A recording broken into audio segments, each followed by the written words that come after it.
Centro Nacional chega, o Parlamento Nacional, continua o apoio para serviços CNC, inclui a prova resolução convenção com a Emalaconian. Diretor CNC, Hugo Maria Fernandes, atua assunto para jornalista Cira e edifício Parlamento Nacional, foi reunião com o presidente do Parlamento Nacional, Maria Fernanda Lai, segunda-feira semana Nós o Conselho de Assessoria Internacional,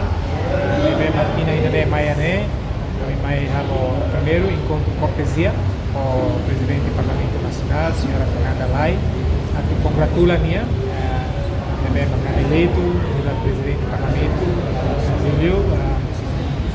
a senhora Fernanda Lai, presidente da República, e a experiência da deputada, vamos a congratular da FEPOS e a FIA, lidera o órgão soberano.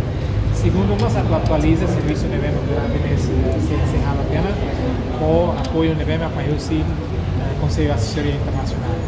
Assim, mais o país OID, assim, de MEMA a TENET e de IDEMIA, mais uso para depois o Parlamento Nacional deve continuar apoio a sempre chega de serviço será a tina vida e cuspiu hemos uso para o Parlamento Nacional a tal mata para assunto serviço de reparação mesmo, para a vítima será aprova a resolução com a Emalacon, nós uso a tabela halo esforço para o Ministério da Administração Estatal, a tabela apresenta a lei arquivo, mas o Parlamento para a aprovação estatal.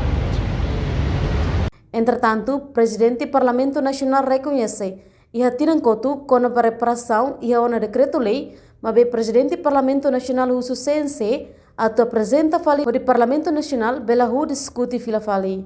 Programa do CNC apresenta fali, mas a lei arquivo, nós pedido com o Parlamento, ratifica a convenção com o Emalacon. E a discussão se detalhe liutang na Comissão Especializada Sira e o Parlamento Nacional.